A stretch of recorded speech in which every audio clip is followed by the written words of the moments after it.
సంపాదన లేని మగవాన్ని, అలాగే సంతానం లేని ఆడదాన్ని ఈ సమాజం ఎలా చూస్తుంది? ఒక మంచి మిత్రుడు 100 సార్లు అలిగినా కూడా బ్రతిమాలుకోవటంలో తప్పులేదు. అలాగే దారం తెగి హారంలోని ముత్యం కింద పడిపోతే, పోతే పోనీ అని వదిలేయకుండా దండలో మళ్ళీ తిరిగి కూర్చుకుంటాం కదా! ఇది అలాగే. ఒక మంచి మిత్రుడు ముత్యం కన్నా కూడా ఎక్కువ. గుర్తుంచుకోండి. రాసి ఉన్న పేజీని చించలేము. అలాగే రాయన పేజీని చదవలేము. అందుకే ఏ రోజు పేజీని ఆ రోజే అందంగా రాసుకుందాం.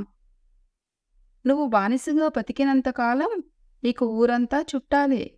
కానీ ఒక్కసారి ప్రశ్నించటం మొదలుపెడితే సొంత ఇంట్లో కూడా శత్రువులు తయారవుతారు. జాగ్రత్తగా ఉండండి. అప్పట్లో మనిషి యొక్క వయస్సును చూసి మర్యాద ఇచ్చేవారు. కానీ ఇప్పుడు మాత్రం మనిషి వెనక ఉన్న డబ్బును చూసి మర్యాద ఇస్తున్నారు. దానగుణం ఉన్నవాడే గుణవంతుడు అవుతున్నాడు. ఇక గుణం లేనివాడు దరిద్రుడు అవుతున్నాడు.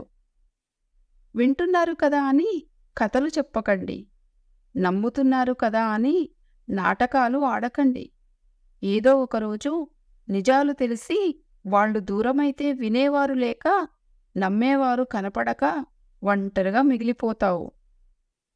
మనిషి యొక్క గొప్పతనం 6 అడుగుల అందంలో కాదు, ఆలోచించి మాట్లాడే అర అంగుళం నాలుక మీదే ఆధారపడి ఉంటుందని గుర్తుంచుకో.